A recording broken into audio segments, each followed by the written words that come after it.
This week's Torah portion, Parshat Hukat, acts like a slingshot.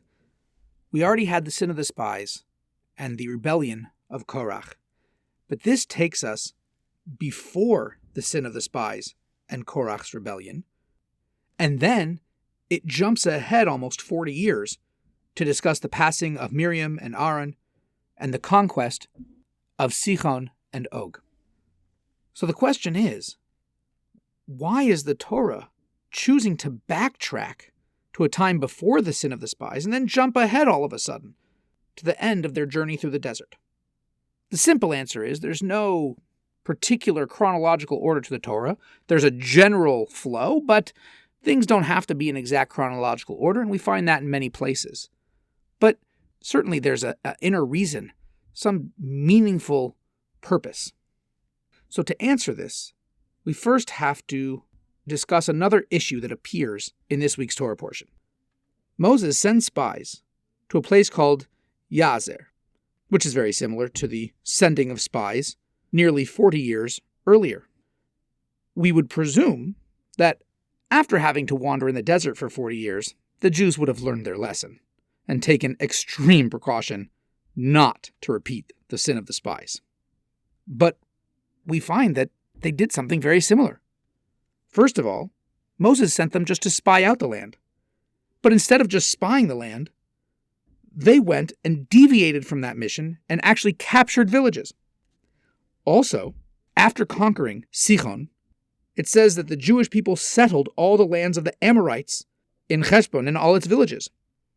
What are they doing settling the land outside of the land of Israel instead of going in? Which seems to resemble the idea of the spies not wanting to go into Israel.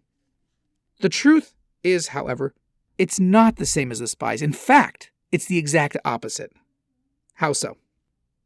The Jewish people of this second generation, they wanted to correct the sin of the spies. And they did that by showing additional enthusiasm about conquering the land of Israel instead of wanting to run away like the spies. So when Moshe sends spies, they don't just survey the land. No. They capture villages. And when God tells them they're going to go in and conquer the land of Israel, the land of Canaan, the 7 nations, they wanted to settle in the lands of Sichon and Og, which are part of the extended borders of the land of Israel, which were promised all the way back to Abraham in Genesis 15.